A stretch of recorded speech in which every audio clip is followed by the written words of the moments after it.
This is the best, incredibly delicious meatballs recipe ever. It's so easy to follow and packed with so many healthy veggies and eating. Hello, beautiful people. Welcome back again to Molola and Family's channel. In today's video, we are going to be sharing with you how to make this very delicious meatballs that is so easy to prepare and so yummy. So please take your time and please just enjoy the rest of the video and remember, these eating veggies meatballs are the best way to sneak in extra vegetables to your diet, especially if you have kids that don't like vegetables. You can either buy whole beef or ground beef and blend or mix seasonings, herbs, spices, whichever one you choose, and that will be more easy for you to add some more spices or herbs or flavors to these mixtures if needed. Please kindly share this recipe to your loved ones. It will be of a very great help to them, to those of us who are not very familiar with cooking or preparing meatballs. So this is going to help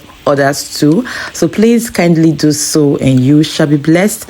And also like this video, subscribe to this channel if you haven't done so. If you're a new subscriber here, to our returning viewers, thank you so much for always coming back to watch our videos. Please leave your comment below. We'll be very happy to read your comments. Okay, thank you so much and enjoy the rest of the video. I want to share this word with somebody just as the Holy Spirit leads. You see, in life we have to submit our plans to God.